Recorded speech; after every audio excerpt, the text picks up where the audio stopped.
네, 황교안 대통령 권한대행이 내일 종료하는 박영수 특별검사팀의 수사기간 연장 여부와 관련해서 입장을 밝힙니다. 네, 현장 연결해 직접 들어봅니다. 오랜 고심 끝에 이를 승인하지 않기로 결정하였습니다. 이번 특검 수사는 과거 11차례의 특검 사례와 비교해 볼 때 역대 최대 규모의 인력이 투입되었으며 서울중앙지검 특별수사본부의 수사기간을 포함하면 총 115일이라는 짧지 않은 기간 동안 수사가 이루어졌습니다. 그간 특별검사를 비롯해 특검보와 검사, 수사관 등 수사팀 전원이 열심히 수사에 임한 것으로 알고 있습니다.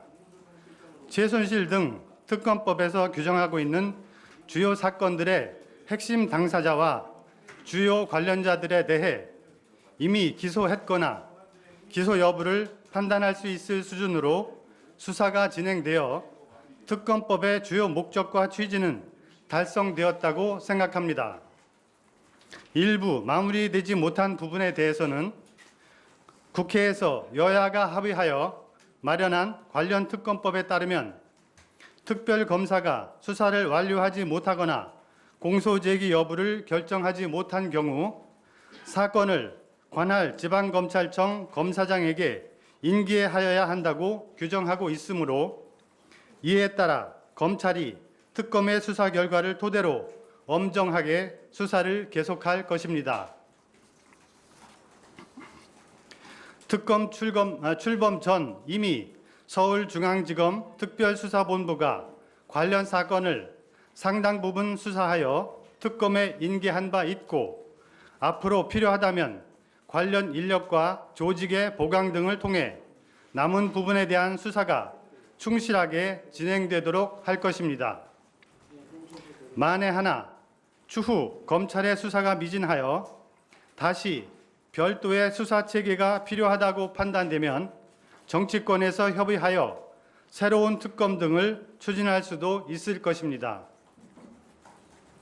지난 4개월 동안 매주 말 도심 한가운데서 대규모 찬반 시위가 벌어지고 있고 정치권에서도 특검 연장이나 특검법 개정 등에 대해 합의를 이루지 못하고 있는 실정입니다. 또한 헌법재판소 결정에 따라서는 대통령 선거가 조기에 행하여질 수도 있으며 그럴 경우 특검 수사가 이에 영향을 미칠 수 있다는 정치권의 우려도 감안하지 않을 수 없습니다.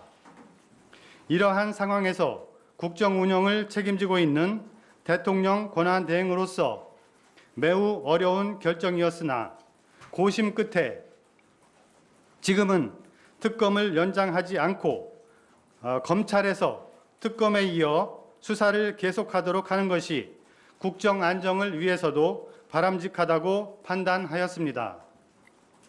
최근 북한의 안보 위협이 커지고 있고 급변하는 국내외 정세, 우리의 경제 상황, 그리고 민생 등이 모두 어려운 여건 속에서도 정부는 대내외 위기 극복과 안정적 국정 운영에 더욱 매진할 것입니다. 이상으로 발표를 마치겠습니다. 감사합니다.